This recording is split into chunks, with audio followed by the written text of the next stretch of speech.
Hello, welcome to my channel. അപ്പോൾ ഇന്ന് നമ്മളിവിടെ നോക്കാൻ പോകുന്നത് നിങ്ങളുടെ പേഴ്സണിൻ്റെ കറണ്ട് എനർജിയും പിന്നെ നിങ്ങളുടെ കറണ്ട് എനർജിയും കൂടിയാണ് നമ്മളിന്ന് നോക്കാൻ പോകുന്നത്. അപ്പോൾ നമുക്ക് ഇന്ന് വന്നിട്ടുള്ള കാർഡുകൾ ഇതൊക്കെയാണ്.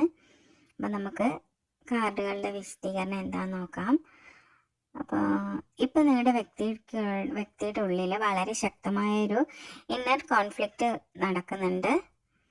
പിന്നെ വേറെ എന്താ വെച്ചാൽ ആളുടെ മനസ്സിൽ ഒരു തീരുമാനമില്ലായ്മ, രണ്ട് വഴികൾക്കിടയിൽ കുടുങ്ങിയ ഒരു അവസ്ഥയൊക്കെ ആയിട്ടാണ് ഇപ്പോൾ കാണുന്നത്. പിന്നെ വേറെ ഒന്ന് എന്താണെന്ന് വെച്ചാൽ അപ്രതീക്ഷിതമായിട്ട് എന്തോ പെട്ടെന്ന് ഒരു സത്യങ്ങൾ അറിയാണ്ട് ഒരിട വരുന്നുണ്ട്. പിന്നെ ആളുടെ മനസ്സിൽ വലിയൊരു ഇമോഷണൽ ആയിട്ടുള്ള എന്തൊക്കെയോ പ്രശ്നങ്ങളുണ്ട്. പിന്നെ ഉള്ളിൽ ഭയങ്കരമായിട്ട് ചിന്തിക്കുന്ന ഒരു സിറ്റുവേഷനൊക്കെ ആയിട്ടാണ് നമുക്കിവിടെ കാണാൻ പറ്റുന്നത്. പിന്നെ വേറൊന്ന് എന്താണെന്ന് വെച്ചാൽ കാര്യങ്ങളിൽ എന്തൊക്കെയോ മാറ്റങ്ങൾ വരുത്തണം എന്ന് തോന്നുന്നുണ്ട്. പക്ഷേ അതിനുള്ള ആക്ഷൻ എടുക്കാൻ വേണ്ടിയിട്ട് ഭയങ്കര ഭയമാണ് നിങ്ങളുടെ പേഴ്സണിവിടെ.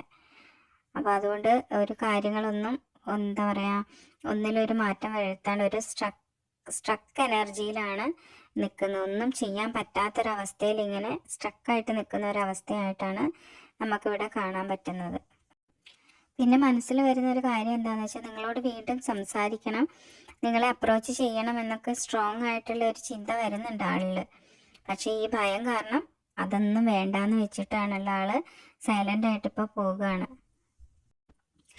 ആളിപ്പോൾ പുറത്ത് കാണിക്കുന്നത് ഭയങ്കര കൂളായിട്ട് ലോജിക്കലായിട്ട് അല്ലെങ്കിൽ ഡിസ്റ്റൻസ് ഒക്കെ ഇട്ടിട്ട് ഭയങ്കരമായിട്ട് കാണിക്കുന്നുണ്ട്. പക്ഷേ ഉള്ളിൽ ഇമോഷൻസ് ഒരുപാട് ഒളിപ്പിക്കുന്നുണ്ട് എന്നാണ് നമുക്കിവിടെ കാർഡുകൾ സൂചിപ്പിക്കുന്നത്. പിന്നെ വേറൊന്നാൾ ചിന്തിക്കുന്നത് എന്താണെന്ന് വെച്ചാൽ ഇയാൾ ചെയ്ത കാര്യങ്ങളൊക്കെ ശരിയാണോ, സൊസൈറ്റി എന്ത് പറയും, എൻ്റെ വാല്യൂസൊക്കെ എന്താവും എന്നൊക്കെ വല്ലാണ്ട് ഒരുപാട് കൺഫ്യൂഷൻസ് ആളുടെ മനസ്സിലിങ്ങനെ വന്നുകൊണ്ടിരിക്കുന്നുണ്ട്. അപ്പോൾ മൊത്തത്തിൽ പറയുകയാണെങ്കിൽ നിങ്ങളെക്കുറിച്ച് നല്ല ചിന്തയുണ്ട്, ഡിസയർ ഉണ്ട്. പക്ഷേ ഭയവും കൺഫ്യൂഷനും ഈഗോ ഒക്കെ കാരണം മുമ്പോട്ട് വരാൻ വല്ലാത്ത തടസ്സവും കാണിക്കുന്നുണ്ട്. മുമ്പോട്ട് ഒരാൾക്ക് എന്തോ ഭയവും ഇതൊക്കെ കൊണ്ട് ആൾ മുമ്പോട്ടേക്ക് വരാൻ വേണ്ടിയിട്ട് വല്ലാണ്ട് തടസ്സവും കാണിക്കുന്നുണ്ട് എന്നാണ് നമുക്ക് ഈ കാർഡുകൾ ഇവിടെ സൂചിപ്പിക്കുന്നത്. ഇനിയിപ്പോൾ നിങ്ങളുടെ ഒരു എനർജി എന്താണെന്ന് നമുക്ക് നോക്കാം. നിങ്ങൾക്കിപ്പോൾ ക്ലാരിറ്റി വേണം, ശരി മാത്രം മതിയെന്നാണ് നിങ്ങളുടെ മനസ്സ് പറയുന്നത്. പിന്നെ ഉള്ളിൽ ഇമോഷണൽ സ്ട്രഗിൾ ഉണ്ട്. പിന്നെ ഇത് ഫൈറ്റ് ചെയ്യണോ വിട്ട് കളയണോ എന്നൊരു ചിന്തയൊക്കെ നിങ്ങളുടെ മനസ്സിൽ അല്ലാണ്ട് വരുന്നുണ്ട്. പിന്നെ ഇപ്പം നിങ്ങളെ സംബന്ധിച്ച് നിങ്ങളുടെ എല്ലാ കൺട്രോളും നിങ്ങൾ തിരിച്ച് കയ്യിലെടുക്കുന്ന ഒരു എനർജി, ഒരു സ്ട്രോങ് വിൽ പവർ നിങ്ങൾക്ക് വന്നതായിട്ടാണ് നമുക്കിവിടെ കാണാൻ പറ്റുന്നത്. അപ്പം നിങ്ങൾ എന്തിനേയും കൺട്രോൾ ചെയ്ത് നിങ്ങളുടെ എല്ലാ വിഷമങ്ങളും ഒക്കെ നിങ്ങൾ അതൊക്കെ വിട്ട് കളഞ്ഞ് മൂവ് ഓൺ ചെയ്ത് നിങ്ങൾ കൺട്രോൾ തിരിച്ച് കയ്യിലെടുക്കുന്ന ഒരു എനർജി ആയിട്ടാണ് നമുക്കിവിടെ കാണുന്നത്. പിന്നെ വേറൊന്ന് നിങ്ങളുടേത് നോക്കുമ്പോൾ self respect, self worth, stability, ഇനി എംപ്റ്റി പ്രോമിസ് ഒന്നും ആക്സെപ്റ്റ് ചെയ്യില്ല, ആ ഒരു പൊസിഷനിലാണ് നിങ്ങളിപ്പോൾ നിൽക്കുന്നത്. നിങ്ങളെ തന്നെ റെസ്പെക്റ്റ് ചെയ്ത് നിങ്ങളുടെ സ്റ്റെബിലിറ്റി ഒക്കെ നിങ്ങൾ നല്ല ഇതിലാക്കി ഇനി എംപ്റ്റി ആയിട്ടുള്ള ഒരു പ്രോമിസും ആക്സെപ്റ്റ് ചെയ്യില്ല എന്നുള്ള ഒരു തീരുമാനത്തിൽ ഉറച്ചാണ് നിങ്ങൾ നിൽക്കുന്നതെന്നാണ് നമുക്കിവിടെ കാണാൻ പറ്റുന്നത്. പിന്നെ വേറൊന്നും എന്താണെന്ന് വെച്ചാൽ ന്യൂ ബിഗിനിങ് അല്ലെങ്കിൽ എന്തൊരു പുതിയ തുടക്കം, അല്ലെങ്കിൽ ഓപ്പർച്യൂണിറ്റി ഒക്കെ നിങ്ങളുടെ മുന്നിലേക്ക് തുറക്കപ്പെടുന്നു എന്ന് കാണുന്നുണ്ട്. അത് ഒന്നുകിൽ റിലേഷൻഷിപ്പ് ആവാം, അല്ലെങ്കിൽ നിങ്ങളുടെ ലൈഫിൽ എന്തെങ്കിലും കാര്യങ്ങളായിരിക്കാം. അപ്പം നിങ്ങൾ എന്തോ ഒരു പുതിയ ന്യൂ ബിഗിനിങ് അല്ലെങ്കിൽ ന്യൂ ഓപ്പർച്യൂണിറ്റി ഒക്കെ നിങ്ങളുടെ മുമ്പിലേക്ക് യൂണിവേഴ്സായിട്ട് കൊണ്ട് തരുന്നുണ്ട്. അപ്പോൾ അതെന്താണെന്ന് നോക്കുക. അതെന്തായാലും നല്ലതൊക്കെ ആണെങ്കിൽ നിങ്ങളത് അക്സെപ്റ്റ് ചെയ്യുക. അപ്പം നിങ്ങളതിന് വേണ്ടിയിട്ട് ക്ലെയിം ചെയ്യുക, നിങ്ങൾ യൂണിവേഴ്സിൻ്റെ അടുത്ത് താങ്ക് യു പറയുക. എപ്പോഴും നമ്മൾ യൂണിവേഴ്സിൻ്റെ അടുത്ത് നമ്മൾ എന്ത് കാര്യത്തിനോടും നമ്മളൊരു എന്താ പറയുക, നമ്മൾ ഗ്രാറ്റിറ്റ്യൂഡ് ഉണ്ടെങ്കിൽ നമുക്കെല്ലാം നമ്മുടെ ജീവിതത്തിൽ നമ്മൾ എന്തിനോടും നമ്മൾ ഗ്രാറ്റിറ്റ്യൂഡ് ആയിരിക്കണം എന്നാണ് പറയുന്നത്. അപ്പം നമുക്കൊരു ഗ്രാറ്റിറ്റ്യൂഡ് ഉണ്ടെങ്കിൽ എന്തിനോടും നമ്മൾ നന്ദി പറഞ്ഞു കഴിഞ്ഞാൽ, നന്ദി ഉണ്ടെങ്കിൽ നമ്മളിലേക്ക് എല്ലാം വന്നു ചേരുമെന്നാണ് നമ്മൾ പറയുന്നത്. അപ്പം എല്ലാത്തിനും യൂണിവേഴ്സിൻ്റെ അടുത്ത് താങ്ക് യു പറയുക കേട്ടോ. മൊത്തത്തിൽ നിങ്ങളുടെ ഒരു എനർജി എന്താണെന്ന് ചോദിച്ചാൽ, നിങ്ങൾ ഹീലിംഗ് മോഡിൽ നിന്ന് എംപവേർഡ് മോഡിലേക്ക് കടക്കുകയാണ്. നിങ്ങളാണ് ഇപ്പോൾ ഇമോഷണലി സ്ട്രോങ്ങറും ഗ്രൗണ്ടഡും ആയിട്ടൊക്കെ നിൽക്കുന്നതെന്നാണ് യൂണിവേഴ്സ് പറയുന്നത്.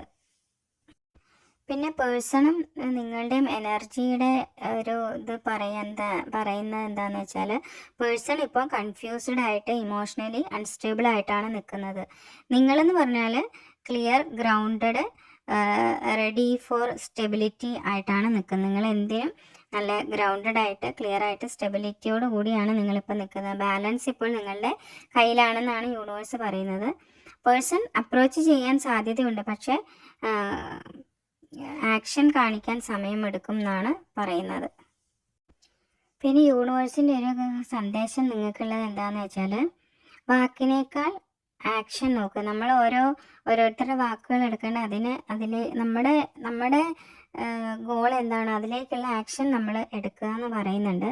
പിന്നെ സെൽഫ് റെസ്പെക്റ്റ് കോംപ്രമൈസ് ചെയ്യരുത്. നിങ്ങളെപ്പോഴും നിങ്ങളുമായിട്ട് കണക്ട് ചെയ്തിരിക്കുക. നമ്മൾ നമ്മുടെ സെൽഫുമായിട്ട് കണക്ട് ചെയ്തിരുന്നെങ്കിൽ മാത്രമേ നമ്മളിലേക്ക് എല്ലാം വരൂ. നമ്മൾ ആദ്യം നമ്മളെ സ്നേഹിക്കണം, എങ്കിൽ മാത്രമേ മറ്റുള്ളവരും നമ്മളെ സ്നേഹിക്കുകയുള്ളൂ. നമ്മളെ ആദ്യം നമുക്കൊരു എന്താ പറയുക, വാല്യൂ കൊടുക്കുക. അപ്പം മറ്റുള്ളവരും നമ്മളെ വാല്യൂ ചെയ്യുന്നതായിരിക്കും. അപ്പം നമ്മുടെ സെൽഫ് റെസ്പെക്റ്റ് ഒരിക്കലും കോംപ്രമൈസ് ചെയ്യാൻ പാടില്ല എന്നാണ് യൂണിവേഴ്സ് നമ്മളോട് പറയുന്നത്. പിന്നെ വേറെന്ന് പറയുന്നത്, ന്യൂ ഡോറ് തുറക്കുമ്പോൾ പഴയ പെയിനൊന്നും പിടിച്ച് നിർത്തരുത് എന്ന് പറയുന്നുണ്ട്. നമ്മളിലേക്ക് പുതിയ എന്തെങ്കിലും ഒരു ഓപ്പർച്യൂണിറ്റി ആയിക്കോട്ടെ, എന്തെങ്കിലും ന്യൂ ബിഗിനിങ് ആയിക്കോട്ടെ, അപ്പം പുതിയൊരു കാര്യം നമ്മളിലേക്ക് വരുമ്പോൾ നമ്മൾ ഒരിക്കലും നമ്മുടെ പഴയ ആ ഒരു കാര്യങ്ങൾ നമ്മൾ ഒരിക്കലും പിടിച്ചു നിർത്തരുത്. അതിനെ നമ്മൾ വിട്ട് കളയാൻ തന്നെ വേണം. പഴയതിനെ വിട്ട് കളയുമ്പോൾ മാത്രമേ നമ്മളിലേക്ക് പുതിയത് വരുള്ളൂ. അപ്പം നമ്മൾ എന്താ ചെയ്യേണ്ടതെന്ന് വെച്ചാൽ, നമ്മൾ ന്യൂ ബിഗിനിങ് നമ്മളത്തെ അടുത്തേക്ക് പുതിയൊരു കാര്യം വരുമ്പോൾ ഒരിക്കലും നമ്മൾ പഴയതിനെ പിടിച്ചു വെക്കാണ്ട് നമ്മൾ അതിനെ വിട്ട് കളയുക, മൂവ് ഓൺ ചെയ്ത് വിടുക നമ്മൾ. എങ്കിൽ മാത്രം നമ്മളിലേക്ക് യൂണിവേഴ്സ് പുതിയ നിങ്ങൾ എന്ത് കാര്യങ്ങളാണോ, നിങ്ങൾ എന്താണോ ചിന്തിക്കുന്നത് അത് നിങ്ങളിലേക്ക് വരും. അപ്പം നിങ്ങൾ അത് ആ ഒരു രീതിയിൽ തന്നെ ചെയ്യുക. അപ്പം ഇന്നത്തെ ഈ ഒരു റീഡിങ് ഇതായിരുന്നു. നിങ്ങളുടെയും നിങ്ങളുടെ പേഴ്സൻ്റെയും കറണ്ട് എനർജി. എല്ലാവർക്കും ഈ വീഡിയോ ഇഷ്ടപ്പെട്ട് കാണുമെന്ന് ഞാൻ വിചാരിക്കുന്നു. ഇഷ്ടപ്പെട്ടിട്ടുണ്ടെങ്കിൽ നിങ്ങൾ ഷെയർ ചെയ്യുക, കമൻറ്റ് ചെയ്യുക, ലൈക്ക് ചെയ്യുക. പിന്നെ നിങ്ങൾ ഈ പറയുന്ന കാര്യങ്ങളെല്ലതും ഒന്നും നിങ്ങൾക്ക് റെസനേറ്റ് ആവണം എന്നില്ല. നിങ്ങൾ റെസനേറ്റ് ആവുന്ന കാര്യങ്ങൾ മാത്രമേ നിങ്ങൾ എടുക്കാൻ പാടുള്ളൂ. അല്ലാത്തതൊക്കെ നിങ്ങൾ വിട്ട് കളയുക. പിന്നെ ഇതൊരു ടൈംലെസ് റീഡിംഗ് ആണ്. നിങ്ങൾ എപ്പോഴാണോ ഇത് കാണുന്നത് അപ്പോൾ മുതൽ നിങ്ങൾക്കിത് വാലിഡായിട്ട് വരുന്നതായിരിക്കും. അപ്പം നിങ്ങൾക്ക് ഒരിക്കൽ കൂടി ഈ വീഡിയോ ഇഷ്ടപ്പെട്ട് കാണുമെന്ന് ഞാൻ വിചാരിക്കുന്നു. അപ്പോൾ നിങ്ങൾക്ക് എല്ലാവർക്കും നല്ലൊരു ദിവസം ആശംസിക്കുന്നു. എല്ലാവർക്കും ഗുഡ് നൈറ്റ്.